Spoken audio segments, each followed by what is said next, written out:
네, 박사님 안녕하세요. 네, 안녕하세요. 당뇨가 진짜 고민이에요. 당뇨는 왜 오는 걸까요?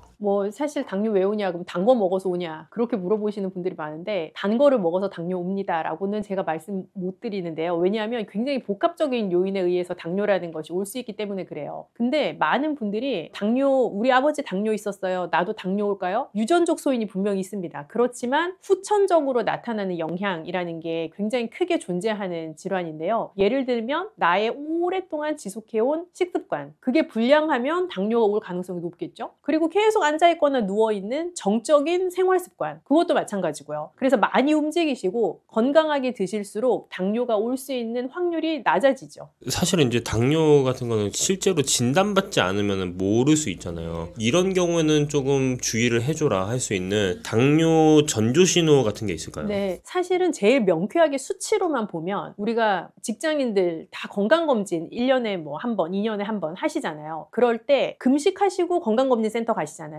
그러면 공복 혈당이라고 하는 혈당을 피검사를 통해서 측정을 해요. 그러면 그 혈당이 만약에 100mg/dl가 넘는다, 내가 결과지 봤는데 혈당이 100 넘는다, 그러면 나 약간 당뇨 위험할 수 있겠다 라고 생각하시면 돼요. 그래서 한 번 100 이상이 나왔다고 해서 당뇨라고 진단을 내리는 것은 아니지만, 내 건강검진 했는데 100 이상의 공복 혈당을 보였다면 당뇨를 주의를 하셔야 되고요. 그리고 수치로는 내가 피검사 안 해봐서 모르겠지만, 어느 날 갑자기 목이 너무 마르고 소변을 평소보다 자주 본다 하는 것도 당뇨의 증상이 될 수 있고요. 그래서 갈증이 많이 나는 것, 다뇨, 소변을 자주 보는 것, 두 가지가 당뇨의 일반적인 우리가 몸으로 느낄 수 있는 증상에 해당할 수 있고요. 또 하나는 체중계 위에 올라가면 체중 변화가 없는 것 같은데 바지가 안 잠기는 거야. 계속 배만 나오는 것 같은 느낌 들 때 있잖아요. 그럴 때도 당뇨의 전조 신호 아닌가라는 생각해 보실 필요 있어요. 나이가 한 30대 중반만 돼도 당뇨의 위험이 있는데, 이런 걸 좀 당뇨 위험으로 벗어날 수 있는 좀 예방법이라는 게 좀 있을까요?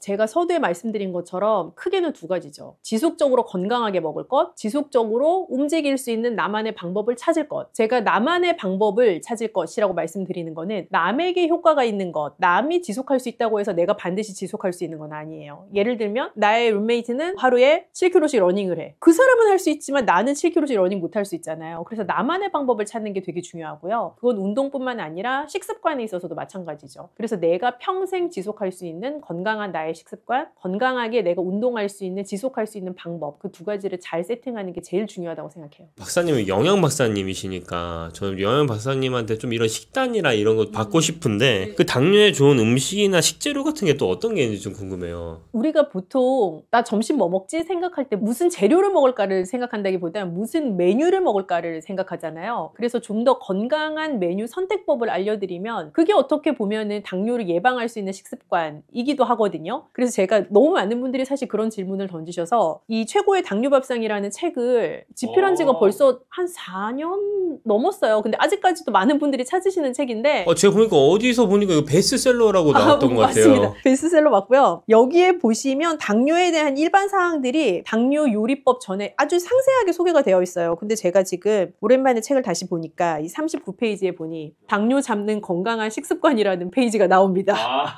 요 내용들이 사실은 한 번쯤은 내가 매스컴에서 들어봤어, 아니면 우리 또 채널 구독자분들은 우리 채널에서도 여러 번 다루었던 내용이기도 해서 아마 들어보셨을 거예요. 그런데 우선 어떤 메뉴를 선택을 하실 때 제일 중요한 건, 한국인은 탄수화물 비율이 높잖아요, 식사에서. 탄수화물에 통곡물이 많은 것을 고를 것입니다. 예를 들면 샌드위치를 먹고 싶은데 흰빵으로 만들어진 샌드위치와 잡곡빵으로 만들어진 샌드위치가 있다면 잡곡빵으로 만들어진 샌드위치를 고르시는 게 더 좋아요. 왜냐하면 통곡물은 흰 곡물에 비해서 식이섬유 함량이 높고 비타민과 무기질도 많은데, 특히 식이섬유 함량이 높은 게 키포인트예요. 이 식이섬유 함량이 높으면 혈당이 급격하게 올라가는 것을 막아주기 때문에 그 역할을 하거든요. 그렇기 때문에 흰 탄수화물보다는 통곡물이 들어가 있는 탄수화물을 고르시라라는 게 탄수화물 메뉴의 선택에 있어서 가장 중요한 지침이에요. 저도 이제 박사님 책을 보니까 그 통곡 파스타, 통곡 또띠아 막 이런 게 또 있더라고요. 아, 네, 맞아요. 사실 파스타나 또띠아 같은 이 탄수화물 재료들은 우리나라 근원의 재료는 아니지만 그래도 요즘 너무 많이 드시잖아요. 예전에는 사실 수입돼서 들어오는 게 흰 파스타밖에 없었거든요. 근데 요즘은 통곡물로 만들어진 파스타가 많이 나오고. 그거 어떻게 생겼나요? 색깔만 색깔만 좀 달라요. 색깔만 좀 더 누르스름하다고 해야 될까요? 그래서 생긴 거는 똑같습니다. 그래서 통곡물로 만들어진 파스타들이 나오고 또띠아도 하얀 또띠아가 있지만 통밀로 만든 또띠아가 나와요. 그래서 그런 것들을 조금 선택하시면 더 좋죠. 단백질 근본 재료 메뉴를 선택을 하실 때는요, 제가 누차 여러 번 강조를 드렸던 것 같은데, 단백질 근본 재료는 반드시 먹어야 하는데 문제는 뭐냐? 그 재료에 들어가 있는 지방이 문제다라는 말씀을 여러 번 드렸었어요. 그래서 단백질 재료를 선택하실 때에는 지방의 비율이 높지 않은 부분, 예를 들어 돼지고기를 먹고 싶어요. 삼겹살보다 뭐라고 말씀드렸죠 지난번에? 삼겹살보다 목살, 목살. 구운 삼겹살보다 수육. 그렇죠. 그래서 조리법도 중요하고 부위도 중요한데, 여기서의 핵심은 단백질 근본 메뉴는 지방의 함량은 낮출 수 있는, 내가 지방을 덜 먹을 수 있는 방법으로 택하는 게 좋다라는 말씀 드리고 싶고, 그러면 지방은 안 먹어야 좋은가요? 라는 질문을 연달아 하실 수 있는데, 지방을 안 먹어야 좋은 게 아니라 몸에 좋은 지방을 되도록이면 챙겨 먹으면 좋은 거예요. 예를 들어 요즘 들기름 챙겨 드시는 분들도 꽤 계신데, 들기름, 산패되지 않은 신선한 참기름, 좋은 올리브유, 아보카도 이런 것들을 통해서 좋은 지방산을 공급받을 수 있죠. 그래서 양질의 단백질, 즉 지방의 함량이 낮은 단백질과 좋은 기름, 좋은 지방산, 이 두 가지를 잘 조합을 해서 드시는 게 혈당 피크를 낮출 수 있는 좋은 방법이기도 해요. 특히 이제 추천하실 만한 그런 채소 같은 것도 있을까요?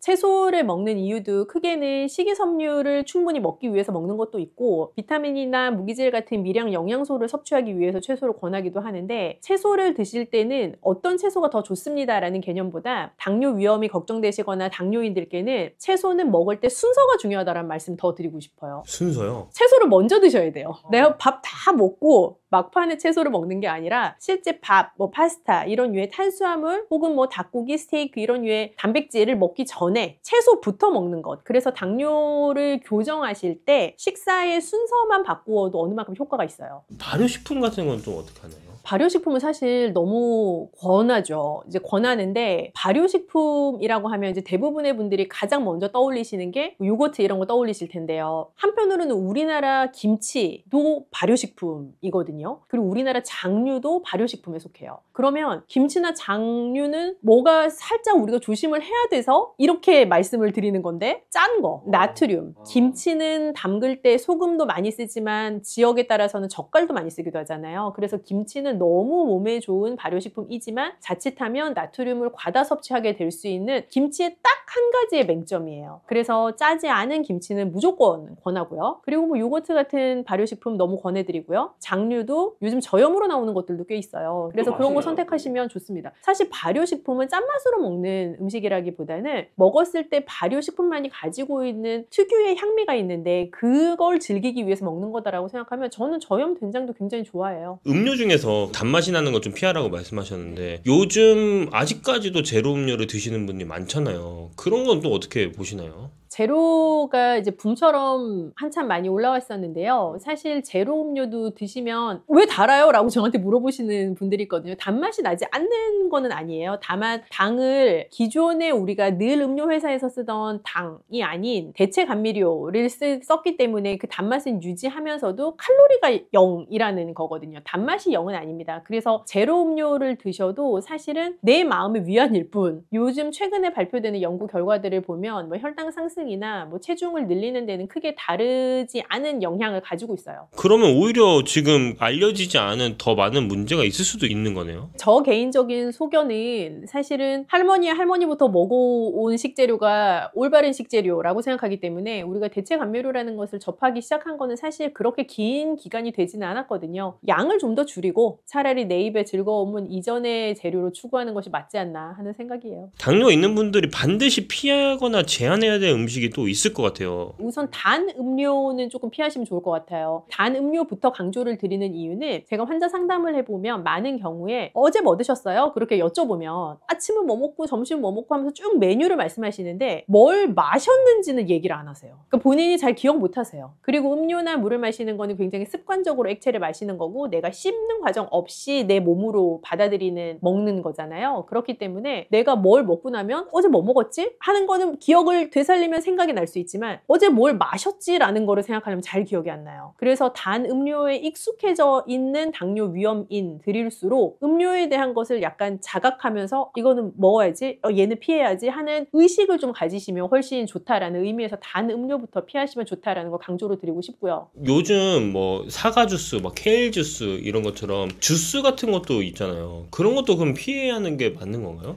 사실 주스는 우리 뭐 시중에 가면 굉장히 다양한 제품이 나와 있고 집에서 갈아서 드시는 분들도 계신데요. 기본적으로 모든 과일, 채소는 내가 씹는 과정을 거쳤을 때의 혈당 상승을 덜 시키기 때문에 우선 후루룩 마시는 것보다는 무조건 씹는 게 좋아요. 그래서 통 형태로 먹는 게 가장 좋고요. 만약에 나는 씹어 먹는 것보다 갈아서 먹고 싶어요 하셔도 집에서 직접 갈면서 달게 만드는 거, 예를 들면 설탕 이런 거 추가로 넣지 않고 과일, 채소의 본연의 맛으로만 갈아서 드시는 거는 저는 언제든지 오케이입니다. 그런데 시중 제품을 사서 드실 거다라고 하면 반드시 식품 라벨을 확인하시면 좋을 것 같아요. 그래서 당뇨 함량이 추가되지 않은 거, 그리고 그 함량이 낮은 거 드시면 좋을 것 같아요. 그럼 또 피해야 될 것들이 있으면 추천해 주시면 좋을 것 같아요. 사실 이거는 당뇨 위험인들만 피하세요라기보단 모든 현대인들의 식습관 문제이기도 한데 너무 기름진 거, 탄 거 이런 것들의 조합, 회식 때 많이 먹는 메뉴들 있잖아요. 네. 그런 것들은 사실은 혈당 관리에는 전혀 긍정적인 영향이 없죠. 술도 마찬가지고요. 흡연하시는 분들한테는 사실 담배도 같은 영향이기는 합니다. 그래서 대부분 현대인들에게 이런 거는 별로니까 피하세요. 혹은 WHO에서 이것은 발암물질에 속해요 라고 한 것들은 다 혈당 관리에 좋지 않아요. 방금 전에 그 책을 통해서 뭔가 설명해 주셨잖아요. 거기 있는 좀 레시피 같은 거 몇 개 저희한테 추천해 주시면 너무 좋을 것 같아요.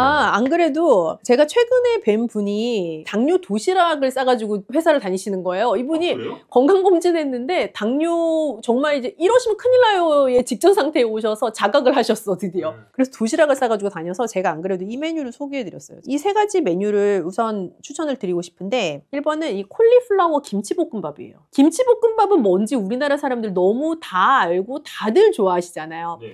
심지어 우리 왜 고깃집 가면 다 먹고 나서 김치볶음밥을 하도 먹어서 외국인들이 K 디저트라고 부른답니다, 이걸. 그런데 여기에 콜리플라워 김치볶음밥이라는 거는요, 쌀의 일부, 그러니까 밥의 일부를 콜리플라워 라이스로 대체하는 거예요. 실제로 냉동으로 나와요. 외국에서는 꽤 오랫동안 먹어왔던 제품인데 우리나라도 이제 수입돼서 들어와서 판매가 되기 시작했는데요. 굉장히 단순한 제품이에요. 우리 왜 브로콜리 친구 하얀 거, 그 콜리플라워잖아요. 그럼 그 콜리플라워를 잘게 잘라서 팬에다가 마르게 볶아내면 그게 마치 색깔도 하얀 데다가 작은 모양을 띠고 있으니까 꼭 밥 같단 말이에요. 그래서 그 콜리플라워 라이스를 일반 밥이랑 현미밥이랑 섞어서 김치볶음밥을 하는 거예요. 그래서 핵심은 밥 양을 줄이고 채소를 더 많이 먹을 수 있게 하는데 내가 거북하지 않은 방법으로 선택을 해보는 거죠. 그래서 콜리플라워 라이스 추천입니다. 콜리플라워 라이스를 먹을 때 그 식감이 그 밥의 식감이 될까 이게 좀 식감은 사실 중요한 문제죠. 그런데 콜리플라워 라이스는 드시는 분들은 생각보다 괜찮다는 반응을 우선 보이는데요. 그게 콜리플라워만 밥이라고 생각하고 퍼먹으면 지금 PD님이 생각하는 것처럼 좀 요상하다라고 생각할 수 있어요. 근데 김치볶음밥이잖아요. 김치 맛도 나고 또 우리가 같이 볶아내고 뭐 달걀 프라이드 올라가고 하니까 크게 거부감 없이 드실 수 있어요. 김치볶음밥에 보통 이제 고기도 들어가는 경우가 있잖아요. 네. 그럼 고기 기름이랑 참기름 같은 것도 넣을 텐데 네. 그럼 그런 기름진 걸 먹어도 괜찮을까요?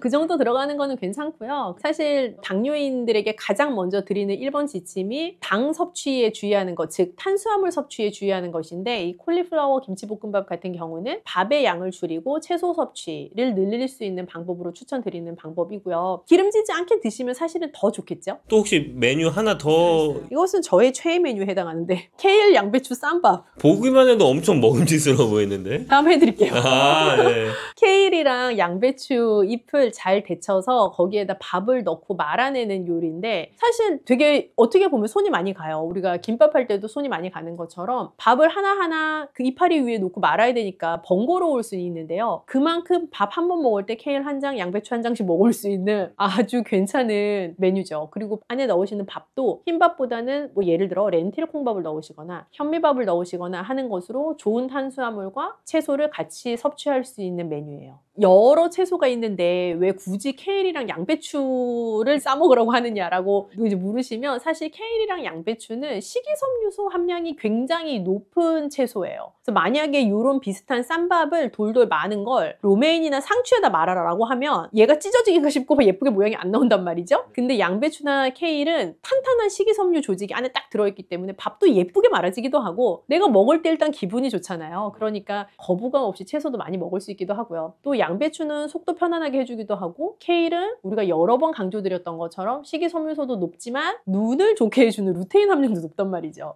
그러니까 여러모로 굉장히 좋은 조합으로 먹을 수 있죠. 그 책 제목 뭔지 한 번만 더 말씀해 주실 수 있나요? 짱! 정말 최고의 당뇨밥상이죠. 최고의 당뇨밥상. 사실은 적용하시기 쉽게 쓰려고 애를 많이 썼고 여러 요리책들을 보면 너무 맛있어 보이는데 내가 내 일상에서 적용하기 정말 쉽지 않겠다라는 생각이 드는 요리책이 많을 텐데 이 최고의 당뇨밥상은 당뇨 위험군이신 분들 뿐만 아니라 다이어트 하시고 싶은 분 또 굉장히 편안하게 적용할 수 있는 메뉴들이 많이 있고 아직은 너무 건강하지만 부모님이 당뇨 있으셔서 나 미리부터 좀 관리하고 싶어 하시는 분들도 일주일에 한두 번씩만 따라 하셔도 저는 장기적으로 건강에 긍정적인 영향이 있다고 생각해요. 당뇨 위험군이 있으신 분이나 아니면 실제 당뇨가 있으신 분들한테 마지막으로 해주실 말이 있으면 좋을 것 같아요. 드시는 것에 대한 얘기는 제가 충분히 해드렸으니까 마지막으로 하나 이 먹는 것과 뗄래야 뗄 수 없는 짝꿍인 운동, 활동에 대한 걸로 마무리를 하고 싶은데 식사를 하시고 나서 바로 앉거나 바로 눕지 마세요. 옛날 어른들이 그런 말씀 하지 않으셨어요? 너 밥 먹고 누우면 소된다고. 그 말이 굉장히 지혜로운 발언입니다. 식사하시고 점심시간에 식사하시고 나면 한 15분, 20분이라도 주변을 이렇게 걸으면서 산책을 하세요. 그러면 내가 그 전에 먹었던 식사를 통해서 나에게 들어온 이 모든 음식들이 잘 소화돼서 천천히 혈당을 급격하게 높이지 않는 방향으로 나의 소화를 도와주고 또 내가 당뇨 위험군일수록 사실 먹고 나서 바로 앉으면서 칼로리 소비를 훅 낮추는 것보다 지속적으로 칼로리 소비를 올릴 수 있는 방법을 택하시면 좋아서 식사 후에 한 15분, 20분 정도 걸으실 것 추천드립니다. 그리고 제가 서두에 말씀드린 것 중에 하나가 우리가 당뇨인가? 라고 자각할 수 있는 전조 증상 중에 체중계 숫자 똑같은데 바지 안 잠길 때 라고 말씀드렸잖아요. 그래서 사실은 우리가 체중계 숫자는 뭐 계속 열심히 체크하기도 하시고 뭐 혈압도 가끔 어디 가면 재보기도 하시고 하시는데 허리 둘레를 재시는 분들은 잘 안 계실 것 같아요. 그죠? 그래서 내가 만약에 당뇨 위험군이다 라고 했다고 하면 체중 관리도 물론 중요합니다만 허리 둘레를 좀 체크하는 습관을 가지시면 어떨까 하는 생각이 들어요. 그래서 일주일에 한 번, 2주일에 한 번 정도는 허리 둘레 체크하시면 전 좋을 것 같아요. 박사님 진짜 큰일 났습니다. 왜요? 제가 건강검진을 받았는데 대사증후군 위험이 있다고. 띵!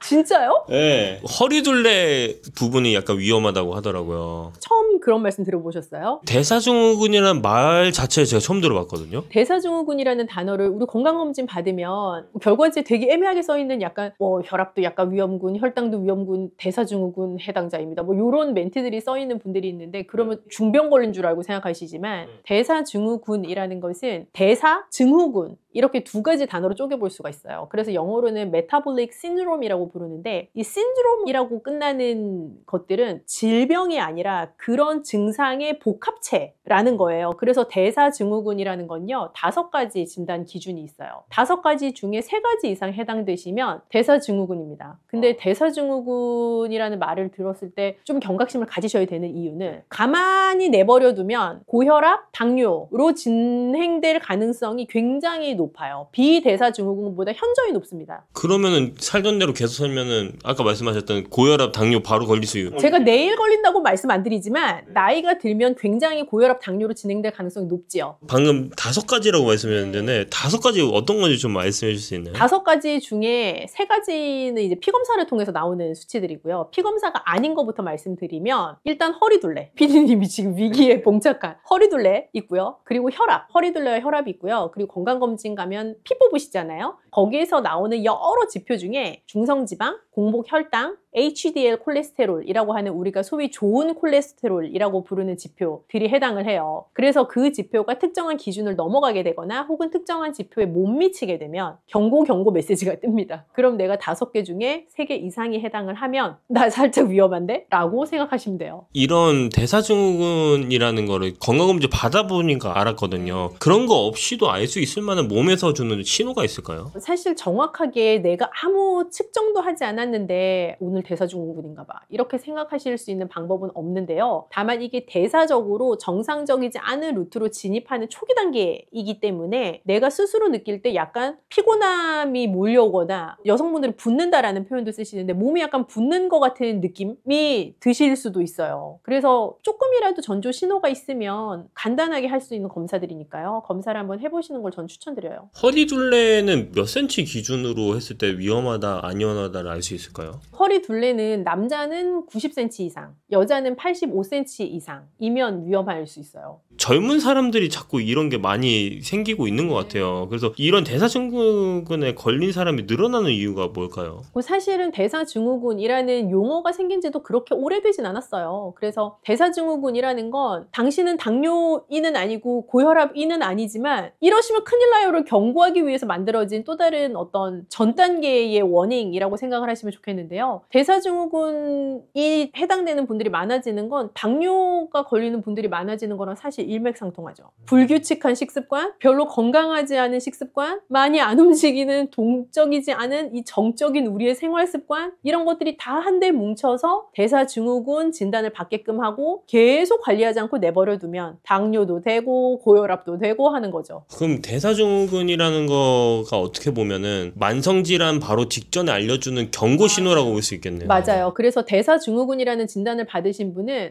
하늘에서 내려준 아주 좋은 계시예요. 대사증후군을 막을 수 있는 처방을 좀 해주시면 좋을 것 같습니다. 당뇨 처방이랑 저는 비슷하다고 생각해요. 네, 왜냐하면 대사증후군인 상태를 가만히 두면 당뇨나 고혈압으로 진행될 가능성이 높기 때문에 실제 예방법은 당뇨에 대한 예방법, 당뇨관리법과 굉장히 유사할 수 있어요. 그래서 우선 2대의 위험 요소를 말씀드렸잖아요. 불량한 식습관, 안 움직이는 생활습관. 그 두 가지를 개선을 하시면 되는데 불량한 식습관이 굉장히 종류가 다양하잖아요. 그 중에 대사증후군 진단받으신 분들은 내가 지킬 수 있는 것 딱 한 가지 골라서 그걸 계속 지키시는 게 중요하다고 생각해요. 예를 들면 내가 뭐 매일 점심 먹고 단 커피를 먹어요. 뭐 카페 모카, 캐러멜 마키아토 맨날 먹고 싶어. 그런 분은 그게 고쳐야 될 습관인 거예요. 어떤 분은 나 정말 일주일에 3번씩 치킨 배달시켜 먹었어. 그럼 그분은 그걸 고쳐야 되는 건 거죠. 그래서 뭐 하나를 고치면 좋은 걸 내 스스로 잘 찾아내는 게 되게 중요하고 그걸 잘 고치실 수 있다면 저는 기본적으로 그분은 한 1년쯤 후에는 대사증후군 탈출 가능하다고 봅니다. 그게 가장 중요해요. 박사님이 가지고 계신 것 중에 베스트셀러 책이 제가 있다고 들었어요. 그게 최고의 당뇨 밥상이라고 제가 들었는데. 얘를 말씀하십니까? 네, 맞습니다.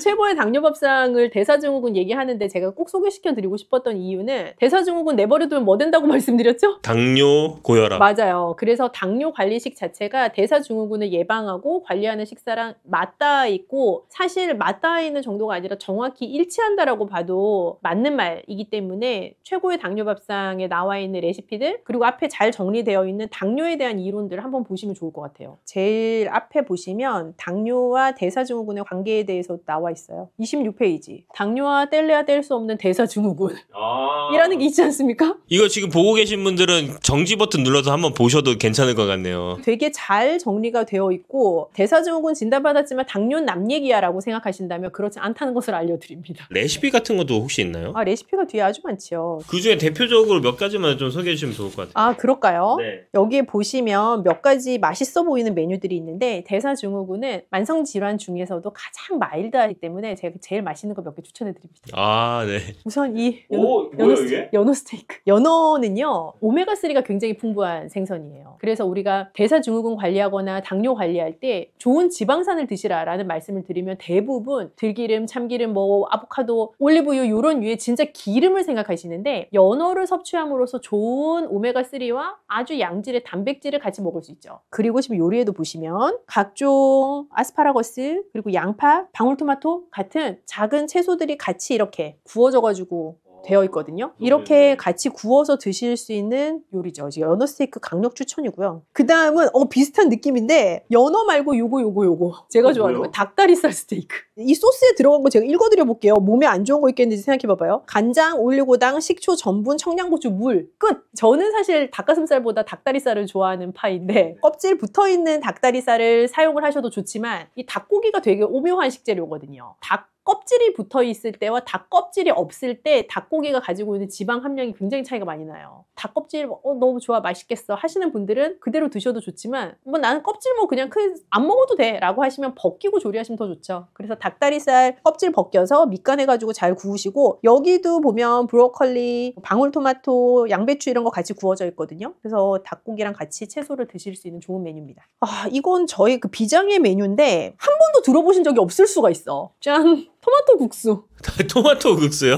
우리가 보통 이 냉소밥 먹을 때 쯔유 육수를 같이 먹잖아요. 근데 그 쯔유 육수가 되게 감칠맛이 많이 나고 약간 짭짤하게 기분이 좋은 맛이기는 하지만 나트륨 함량이 굉장히 높단 말이에요. 그리고 그렇게 먹을 때 사실 다른 채소를 풍성하게 먹기가 쉽지가 않아요. 그래서 소바면은 그대로 사용하지만, 메밀국수 면은 사용하지만 그 쯔유 육수 대신에 토마토 간 것을 육수 대신 넣는 거예요. 이 토마토가 진짜 식이섬유소 함량도 높고, 우리 몇 번 다루기도 했지만 라이코펜 함량도 높아서 내 눈을 좋게 하는 데도 도움이 되고 나한테 아주 기분 좋은 활력을 주는 재료란 말이에요. 그래서 저의 최애 재료 중에 하나이기도 한데, 토마토를 갈아낸 것을 가지고 위에 이 메밀면을 삶아가지고 같이 먹으면 정말 별미예요. 토마토가 들어가면 새콤한 맛만 날 것 같거든요. 믹서기에 토마토를 가는 과정을 거치시는데, 그 사이에 이제 믹서기에 토마토를 갈 때 토마토만 넣는 게 아니라 우리가 식초라든지 약간의 소금, 그리고 약간 달게 할 수 있는 것들 같이 넣으셔도 돼요. 그리고 양파를 같이 넣어서 갈아도 좋아요. 살짝 양파의 그 매콤한 맛이 올라오면서 토마토랑 양파가 또 궁합이 아주 좋거든요. 마지막으로 이런 대사증후군, 저같이 위험군에 있는 분들을 위해서 또 한마디 해주시면 좋을 것 같습니다. 대사증후군은 질병은 아니에요.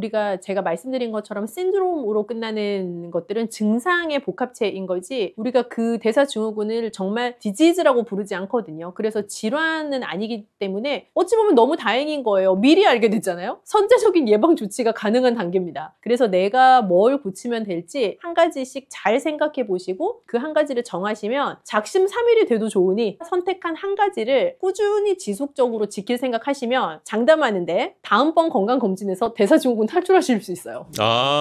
네, 기대해 보겠습니다. 선생님 안녕하세요. 네, 안녕하세요. 선생님 지금 앞에 있는 게 뭔가요? 요거요. 너무 귀엽지 않아요? 뭐예요, 저게? 뭐 같으세요? 강낭콩 같이 생겼는데. 반쯤 맞췄어요. 이거는 동부라고 부르는 콩인데요. 동부요? 네, 이게 흰 강낭콩으로 볼 수 있죠. 처음 들어보세요? 동부? 동부 처음 들어보는 것 같아요. 요즘 꽤 많이 쓰는 콩 종류 중에 하나예요. 이게 좀 건강에 좋고 그런 게 있나요? 뭐 사실은 콩 자체가 건강한 식재료이기는 하죠. 그래서 모든 콩이 밭에서 나는 뭐 소고기, 밭에서 나는 단백질 이렇게 부를 만큼 사실 우리가 뭐 땅에서 얻을 수 있는 것 중에서는 가장 단백질 함량이 높죠. 그리고 식이섬유도 많이 가지고 있고 지방은 적게 가지고 있고 또 각종 미네랄 종류도 많이 가지고 있으니까 대부분의 분들에게 콩은 권장할 만한 식재료죠. 제가 듣기로는 동부콩이 어떻게 보면 콩 종류잖아요. 그러니까 아까 말씀하셨던 뭐 식물성 단백질도 있고 팥이랑 좀 약간 비슷해 보이기도 하고 그런데 모두 영양학적인 차원에서 보면 콩 자체는 팥보다는 단백질 함량이 더 높아요. 그래서 식물성 단백질 함량이 높고 인과 칼륨의 함량도 꽤 높고, 그래서 여기까지 이제 말씀을 드리면 이미 직감적으로 아시고 계시겠지만 좋은 식재료인 거는 사실인데, 이제 심장 질환자 분들에게는 조금 조심해야 될 재료, 제가 조심하라고 말씀드리는 건 섭취하는 양을 정해놓고 드셔야 되는 식재료에 해당하는 거죠. 그럼 이 동부콩으로 저희가 알 수 있을 만한 요리나 그런 음식들이 있을까요? 콩밥을 상상하시면 이제 콩밥 안에 들어가 있는 콩 먹을 때 약간 딱딱하기도 하고 뭔가 나는 썩 좋아하는 식감은 아니야 라고 하시는 분들도 동부콩으로 한 밥을 드시면 얘는 뭐 다르다 라고 생각하실 수 있는데요. 내 입에 들어왔을 때 씹히는 식감 자체가 콩보다는 팥에 가까워요. 그래서 요즘 팥이 앙금으로 원래 들어가던 뭐 찹쌀떡이나 모찌 같은 거에 팥이 가격이 너무 올라서 팥을 쓰지 않고 동부콩을 이용해서 앙금을 만드는 경우도 좀 있고요. 팥으로 앙금을 만들면 우리 입에 이렇게 기분 좋은 정도의 단맛이 나게 하려면 사실은 달게 하는 걸 많이 넣어야 돼요. 이제 동부콩은 자연적인 단맛이 좀 더 있는 재료이기도 해서 오히려 담백한 어떤 찹쌀떡 소를 만들 때 많이 쓸 수 있는 재료죠. 그럼 모찌나 이런 찹쌀떡에 들어가는 앙금 같은 경우는 팥이 아니라 동부콩이 많이 들어간다는 말씀이신 거죠? 브랜드마다 약간 다르기는 한데요. 팥을 100% 하는 브랜드도 있다고 생각하고요. 동부콩과 팥을 섞어서 쓰거나 혹은 전략적으로 동부콩을 더 많이 활용하는 브랜드들도 있죠. 근데 아까 방금 전에 동부콩 같은 경우는 이렇게 단맛이 좀 난다고 했었는데, 그럼 그 단맛이 어떻게 보면 당뇨를 일으킬 수도 있지 않나요? 단맛 자체가 당뇨를 일으키냐, 뭐 혈당을 높이냐라고 이제 물으신다면 질문의 의도에 따라 반은 예스고 반은 노일 수 있는데요. 콩 자체는 우리가 설탕을 먹는 것처럼 내가 단맛만 추출해서 먹는 게 아니잖아요. 이 자체가 가지고 있는 식이섬유도 먹게 되고 무기질도 먹게 되고 식물성 단백질도 당연히 같이 섭취하게 되기 때문에 그 단맛이 나는 재료라고 해서 반드시 당뇨에 걸리게 한다라고 생각할 수는 없죠. 동북콩에 있는 효능을 조금 더 알 수 있으면 좋을까요? 또 어떤 효능이 또 있을까요? 다른 콩들도 마찬가지이긴 한데 콩 자체는 항산화 성분이 꽤 많아요. 우리가 항산화 성분이라고 하면 내 몸이 노화가 되는 과정에서 자연스럽게 나타나는 산화 작용을 항산화, 조금 막아줄 수 있는, 속도를 늦춰줄 수 있는 성분이라는 건데요. 콩에 특히 많은 게 폴리페놀도 많고 인삼에 우리가 들어있는 걸로 잘 알려진 사포닌 성분도 콩에 소량 들어가 있어요. 그래서 그런 항산화 성분을 콩이 많이 가지고 있기 때문에 콩을 다양한 종류를 드시는 것은 일반적인 건강인에게는 굉장히 추천할 만한 방법이죠. 동북콩이 가지고 있는 그 효능들이 있는데 특히 어떤 분들한테 이게 효능을 더 극대화할 수 있을까요? 어떤 질환이 있는 분에게 동북콩을 뭐 마치 약처럼 추천할 수 있냐라는 의도이시라면 사실 그렇게 추천드리기는 조금 힘들고요. 채널에서 보시는 구독자분들이 아무래도 신장질환 고민하시는 분들이 많다 보니까 조금 그쪽에 초점을 맞춰 설명을 드리면 콩에 들어가 있는 항산화 성분은 사실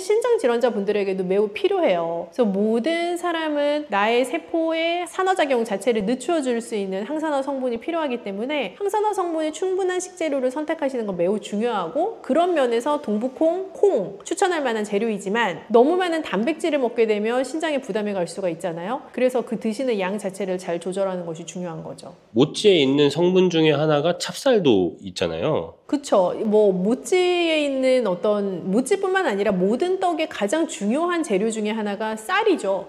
뭐 그게 맵쌀이 됐든 찹쌀이 됐든 하여튼 쌀 자체가 떡에서는 제일 중요한 재료죠. 쌀 중에서도 일반 쌀 말고 찹쌀을 많이 사용을 하는데 일반 쌀과 찹쌀에 그런 차이점이 있나요? 집에서 식사하실 때 그 밥 해 드시는 그 흰 쌀은 우리가 맵쌀이라고 부르는 쌀이고 이제 떡을 만들 때는 보통 찹쌀이라는 쌀 종류를 많이 사용하게 되는데 두 개의 쌀은 같은 흰 쌀이기는 하지만 가지고 있는 전분의 그 화학적인 구조 자체가 조금 달라요. 맵쌀은 아밀로즈라고 하는 전분을 많이 가지고 있고 찹쌀은 아밀로펙틴이라고 하는 전분을 많이 가지고 있는데요. 두 개의 전분의 모양으로 보면 찹쌀을 구성하고 있는 아밀로펙틴이 가지가 더 많은 복잡한 모양을 하고 있어요. 그래서 찹쌀 먹었을 때 내 위에 머무는 시간이 좀 더 길고 소화되는 데까지 시간도 좀 더 넉넉하게 필요하게 되고 그렇다 보니까 혈당의 상승도 조금 더 완만하게 해주는 효과가 있기도 하죠. 오히려 일반 쌀보다 찹쌀을 먹는 게 좀 더 당뇨에는 더 좋을 수 있다는 말씀이죠. 당뇨 관리에는 조금 더 도움이 될 수 있는데 그렇다고 하여 항상 강조드리는 과량으로 드시면 안 된다. 나에게 허용된 양 안에서 비율을 좀 다르게 해서 좀 다양하게 움직여 보시는 게 좋겠다라는 생각이죠. 그 찹쌀에는 전통적으로 좀 몸을 따뜻하게 한다? 그런 말이 들었었거든요. 이게 과학적으로도 신빙성이 있는 말인가요? 몸을 따뜻하게 한다고 해서 뭐 체온을 올려줘요 라는 개념으로 접근하시기보다는 한의학에서 몸을 따뜻하게 한다라는 개념은 몸에 좀 허해진 기를 보호해주는 역할을 할 수 있다라고도 우리가 해석할 수 있겠는데요. 예전에 어떤 할머님들 같은 경우는 여름에 손주가 배앓이를 하면 찹쌀로 쓴 죽을 먹이는 경우가 있었어요. 이제 그런 경우 보면은 그 찹쌀이 아이의 뱃속에 들어가서 좀 오랫동안 머물면서 몸을 따뜻하게 든든하게 만들어주고 그래서 그 배앓이를 조금 완화시켜주는 그런 효과를 노렸던 민간요법인 것 같아요. 그래서 그런 것처럼 찹쌀 자체가 좀 기력이 쇠해진 누군가에게는 약간 기력을 채워줄 수 있는 역할을 하는 음식이고 오랫동안 포만감을 가져가서 든든함을 줄 수 있는 재료이다 보니까 뭐 한방에서 얘기하는 몸을 따뜻하게 해준다라는 개념과도 일맥상통한다고 봅니다. 그러면 그런 질환이 있는 사람들이나 좀 어디 아픈 사람들은 몸속에 오랫동안 포만감을 유지하는 게 어떻게 보면 중요한 요소가 될 수도 있는 거겠네요. 특히 뭐 당뇨가 있거나 하시는 분들에게 더 그럴 수가 있는데요. 우리가 빠르게 배를 부르게 하는 음식일수록 빠르게 배를 꺼트릴 수밖에 없는 요소를 또 가지고 있기도 해요. 그러니까 혈당을 급격하게 상승시키는 음식은 그 혈당을 다시 급격하게 떨어지게끔 만드는 그 시간대도 되게 짧기 때문에 나에게 포만감을 오랫동안 지속시켜 줄 수 있는 음식을 드시게 되면 내가 다음 음식을 찾는 데까지 시간도 아무래도 좀 더 넉넉하게 필요하게 되고 내 몸 안에서 그 음식이 오랫동안 오랫동안 머물러 있으니까 혈당 자체가 좀 천천히 올라가는 그런 효과도 있죠. 모찌나 이런 찹쌀떡 같은 거가 좀 더 오랫동안 뱃속에 머물게 할 수 있기 때문에 간식을 먹을 때는 또 그런 게 오히려 더 추천이 될 수도 있을 것 같아요. 꼭 모찌나 찹쌀떡뿐만 아니라 대부분의 떡류들이 그런 특성을 가지고 있죠. 이제 뭐 대비 그러냐라고 하시면 일반 우리가 그냥 제과점에서 살 수 있는 빵이나 과자류 대비해서는 떡류가 나의 뱃속에 좀 천천히 오랫동안 머물면서 혈당도 좀 완만하게 상승시켜주는 그런 효과가 있는 건 사실입니다. 그럼 마지막으로 만성질환이라고 할 수 있는 뭐 신장질환이나 그런 거가 있으신 분들한테 찹쌀과 뭐 동북콩이 들어가 있는 간식들을 드실 때 뭐 추천할 수 있는 말씀이 있으면 좋을 것 같아요. 늘 마지막은 양이죠. 섭취량이 제일 중요하고요. 내가 아무리 좋아하고 내가 정말 많이 먹을 수 있는 음식이라고 해도 그걸 한 번에 너무 많이 드시지 않고 정해진 양만큼을 드시고 멈춤할 수 있는 마음가짐, 그 태도, 그게 가장 중요하다고 생각해요. 그래서 떡을 정말 좋아하시는 분들도 찹쌀떡으로 치면 한두 개 정도의 분량 내에서 멈춰주실 수 있다면 또 좋은 간식이 될 수 있을 거라고 생각합니다. 박사님 안녕하세요. 네, 안녕하세요. 요즘 들어서 그 비타민C에 사람들이 관심을 엄청 많이 갖고 있어요. 네네네. 비타민C가 좀 우리 몸에 어떤 영향을 좀 주나요? 뭐 그런 말 들어보셨을 건데 비타민C 먹어라 감기 떨어진다. 뭐 감기 떨어진다라는 단순하게 표현된 말이지만 사실 비타민C는 면역력 강화에 굉장히 중요한 영양소죠. 그래서 내 몸의 면역의 바운더리를 딱 지켜나갈 수 있는데 필수적인 영양소이기도 하고 또 스트레스 지수가 높은 분일수록 비타민C를 좀 충분히 드시게 되면 스트레스를 관리하는 데도 도움이 되죠. 스트레스 관리에도 도움이 되나요? 스트레스 자체가 사실은 굉장히 복합적인 여러 증상을 통칭하는 용어잖아요. 그래서 내가 스트레스가 높음으로써 면역력이 떨어질 수도 있고 하니까요. 사실 면역력 강화에 도움이 되는 비타민C는 스트레스 관리에도 도움이 된다고도 볼 수 있죠. 굉장히 신박한 말씀이시긴 하네요. 요즘 들어서 사람들이 좀 관심을 갖는 게 비타민C 영양제가 있잖아요. 그런 걸 또 함부로 먹으면 좀 몸에 안 좋다 막 그런 얘기가 또 있더라고요. 몸에 좋다 안 좋다를 떠나서 일단 굉장히 고함량의 비타민C 영양제 같은 경우는 비타민C는 수용성 비타민이기 때문에 고함량을 먹는다고 해가지고 나한테 다 남아있지 않아요. 일단 내가 필요한 만큼 뭐 쓰고 나면 나머지는 다 그냥 소변으로 배출되는 거예요. 그래서 아주 고함량의 비타민C 영양제를 드신 분 중에 화장실 갔더니 난생 처음 보는 소변의 색깔을 보실 수 있는 분이 계실 텐데 그러면 너무 고함량의 비타민C를 드신 거죠. 어떻게 보면 그 비타민C 같은 거는 정제된 거를 같이 하나의 알약으로 하거나 가루로 하는 거잖아요. 비타민C 하면 떠오르는 과일들이 엄청 많이 있는데 그런 것과 비타민C 영양제와 과일을 비교했을 때 어떤 걸 먹는 게 좀 더 좋을까요? 둘은 비타민C라는 공통 키워드를 공유하고 있지만 저의 입장에서는 굉장히 다른 종류죠. 비타민C 영양제라는 것은 특정 하나의 영양소에 집중해서 그 영양소를 아주 고함량으로 농축적으로 밀어 넣은 저의 입장에서 식품은 아니고요. 그런 제품이라면 비타민C 함량이 자연적으로 높은 과일류들은 비타민C뿐만이 아니라 각종 식이섬유 그리고 그 과일의 원래 색깔이 가지고 있는 항산화 성분 등등을 한꺼번에 다 복합적으로 먹을 수 있으면서도 고함량 비타민C가 줄 수 있는 위험도도 전혀 갖고 있지 않은 오히려 더 안전한 비타민 섭취의 방법인 거죠. 과일 중에서도 비타민C 함량이 좀 있는 게 다 있잖아요. 어떤 과일들을 먹었을 때 좀 비타민C를 더 잘 섭취할 수 있을까요? 아마 머릿속에 있는 그런 과일일 텐데요. 사실은 딸기가 비타민C가 진짜 높고요. 그리고 블루베리도 비타민C가 많고요. 한라봉, 각종 귤 종류들, 망고 비타민C 높고요. 뭐 사과도 비타민C 높긴 하지만 그 중에서 청사과 추천할 만하고요. 청사과가요? 네. 그리고 요즘 또 한참 이제 겨울 되면 많이 드시게 될 유자차를 만드는 유자도 비타민C가 많죠. 근데 이제 이런 과일들 같은 경우에는 아까 말씀하셨듯이 그 비타민C만 있는 게 아니라 뭐 칼륨 같은 게 또 있잖아요. 비타민C가 풍부한 이런 과일들이 신장 건강에도 도움이 될까요, 얘네들? 비타민C만 놓고 보면 당연히 신장 질환자에게도 필요한 영양소예요. 사실 필수로 필요한 영양소라고 볼 수 있죠. 항산화 작용을 하는 영양소이기 때문에 우리가 질환에 걸렸을수록 사실 산화작용을 막아줄 수 있는 항산화 성분을 충분히 드시는 건 매우 중요하고 그런 면에서 비타민C의 함량이 높은 과일류를 섭취하는 건 아주 중요한데요. 다만 칼륨의 함량도 동시에 높기 때문에 너무 많은 과일을 섭취하게 되면 비타민C라는 영양소도 많이 먹을 수 있지만 반대급부로 칼륨도 동시에 같이 많이 먹게 되는 거예요. 그래서 과일을 세척하실 때 물로 여러 번 세척하시고 그 과일을 잠깐 물에 담궈 놓는다거나 하는 방법으로 칼륨을 수용성 영양소니까 잘 녹여 보낼 수 있는 방법을 택하시는 것도 조금 더 안전하게 과일을 섭취하실 수 있는 방법이죠. 그럼 방금 말씀하신 것처럼 물에 씻기만 해도 칼륨이 좀 많이 없어질 수 있는 거예요? 네, 물에 씻는 것도 없어질 수 있고 물에 담궈 놓으시면 더 많이 없어질 수 있는데 모든 또 나의 행위에는 얻는 것과 잃는 것이 동시에 존재하기 때문에 비타민 C도 물에 오래 담궈 놓으면 같이 없어져요. 그래서 사실은 칼륨도 용해돼서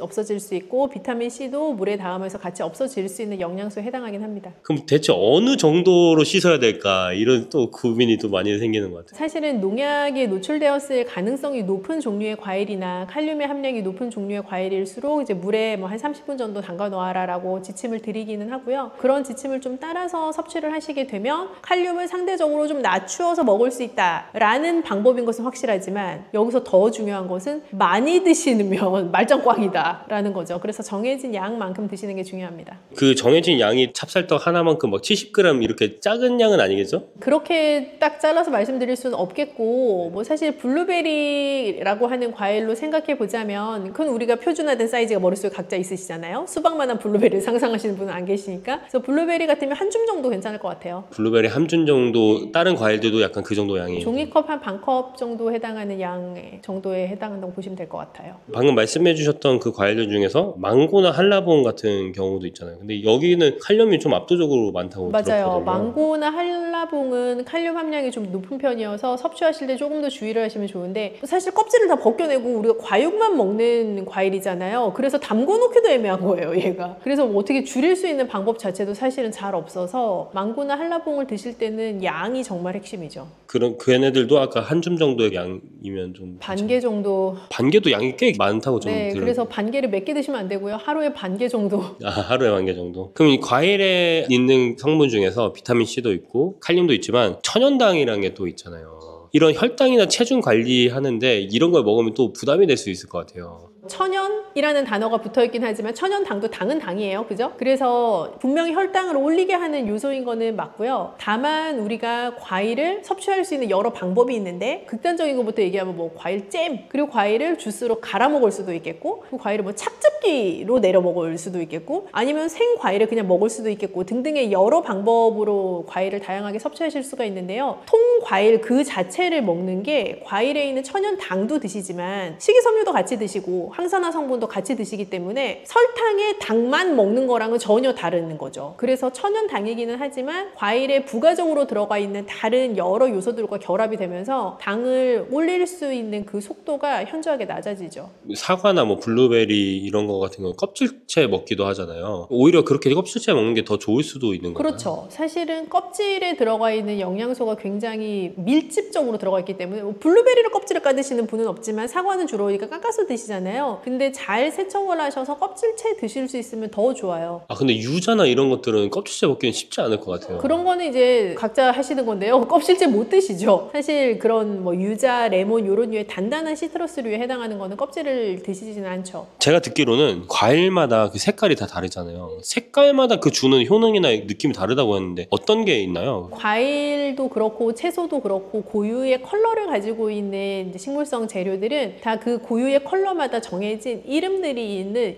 효능이에요. 그래서 그 컬러가 가지고 있는 힘들이 다 있는데요. 블루베리나 가지처럼 진한 보라색을 가지고 있는 재료들은 우리가 안토시아닌 함량이 높다라고 얘기를 해요. 그래서 안토시아닌 함량이 높은 또 재료들이 있을 수 있고 뭐 선명한 노란색을 내는 것 예를 들면 망고, 한라봉, 단호박, 당근 이런 류의 재료들은 베타카로틴 함량이 높죠. 그래서 각각 그런 색깔이 가지고 있는 여러 명칭이 다른 것처럼 그 각각의 색깔이 주는 효능도 조금씩 다를 수가 있고요. 그래서 다양한 컬러의 과일, 채소를 섭취하시는 것은 굉장히 추천할 만한 방법인 거죠. 채널을 못 보신 분들도 있을 수 있으니까 안토시아닌이랑 베타카로틴 효능이 어떤 건지에 대해서 좀. 안토시아닌도 베타카로틴도 둘 다 항산화 성분, 항산화 영양소라고 생각을 해주시면 좋겠고요. 항산화라는 것은 내 몸이 자연스럽게 노화되어가는 과정에서 내 세포가 산화 과정을 겪게 되는데 그 산화 과정으로 겪는 속도를 조금 줄여줄 수 있는 항산화해주는 역할을 하는 성분이라고 보시면 좋겠어요. 그래서 베타카로틴이나 안토시아닌처럼 색깔이 선명한 과일, 채소를 드시면 그 항산화 성분들의 효과를 극대화해서 누리실 수가 있죠. 그럼 이런 과일들을 아까 통째로 먹는 게 굉장히 좋다고 말씀을 해주셨잖아요. 근데 이런 과일들을 모찌나 이런 떡에 넣어서 먹는 건 어떤가요? 요즘 너무 많잖아요. 그쵸? 막 생과일 들어가 있는 찹쌀떡 같은 것도 있고 그 과일을 다시 한번 가공해가지고 송으로 쓰는 경우도 있고 한데요. 사실 어떻게 보면 보면 떡이라는 전통 음식 자체를 다양한 현대적인 방법으로 해석해내는 굉장히 좋은 흐름을 가지고 있는 제품이라고 생각을 해요. 근데 다만 우리가 드시는 소비자들 입장에서 생각해보면 맛만 따라서 먹으면 사실 너무 맛있죠. 근데 그거를 내 건강까지 주의해 가면서 드셔야 되는 소비자라면 너무 많은 양을 드시지 않도록 주의를 해주시면 좋겠고, 그렇게 드신다고 해도 우리가 과일 본연에서 얻을 수 있는 여러 가지 이점들은 또 가져갈 수 있는 또 하나의 재밌는 방법이 되는 거죠. 마지막으로 이제 비타민C를 먹을지 과일을 먹을지 아직도 고민하는 분들이 좀 있을 것 같아요. 추천해 줄 수 있는 말이 있으면 좋을 것 같아요. 과일을 꾸준히 드시는 방법을 찾는 것이 사실은 1번이고요. 그 이유는 가장 안전하게 비타민C를 섭취할 수 있는 방법일 뿐 아니라 비타민C 외에도 식이섬유, 또 다른 형태의 비타민들, 또 무기질들 같이 먹을 수 있는 방법이기 때문에 비타민C 영양제 고함량 제품을 선택하시는 것보단 꾸준히 과일을 다양한 색깔로 선택하셔서 섭취하시는 게 좋아요. 다만 내가 정말 기력이 쇠하거나 감기에 아주 심각하게 걸렸거나 해서 내 몸이 강력한 비타민C를 요청할 때, 그럴 때 고함량 비타민C를 한 번씩 선택하시는 것도 좋은 방법이라고 생각합니다.